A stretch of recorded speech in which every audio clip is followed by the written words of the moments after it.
ایک صحابی آئے, یا رسول اللہ میرا پڑوسی ہے, اس کی کھجور ایسے ٹیڑھی ہو کر میرے گھر میں چند اس کی شاخیں ہیں, ان پہ پھل لگتا ہے, وہ ٹوٹ کے گرتا ہے, میرے بچے اٹھا لیتے ہیں, ہم غریب ہیں, وہ بھاگا بھاگا آتا ان کے منہ سے کھجور نکال لیتا ہے. اس کو کہیں کہ بچوں پر اتنی زیادتی نہ کرے.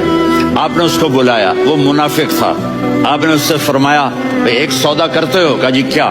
کہا یہ کھجور مجھے دے دو اور اس کے بدلے جنت میں کھجور لے کے دوں گا.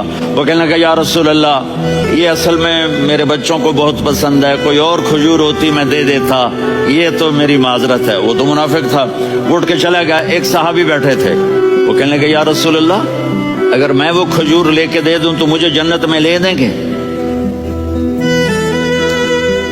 ان کا نام ہے ابو الدحداح.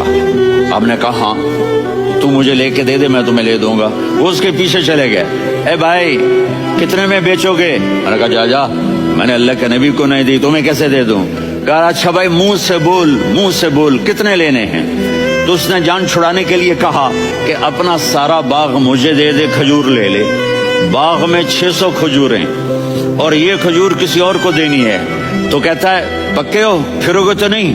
کہا میں پاگل ہوں, میں پھروں گا, مجھے 600 کھجوروں کا باغ مل رہا ہے. انہوں نے کہا ڈن, کھجور میری باغ تیرا.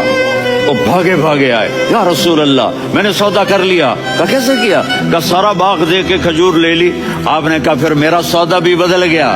کم من عدق رداح ودار فیاح لأبی الدحداح فی الجنہ. میرے ساتھی میں اپنی آنکھوں سے دیکھ رہا ہوں کہ اللہ نے تیرے لیے جنت میں ایک گھر نہیں محل بنا دیے سینکڑوں, اور ایک باغ نہیں ہزاروں باغ تیرے لیے تیار کر دیے. یہ ہے ایمان کی نشانی, یہ ہے محبت کی نشانی.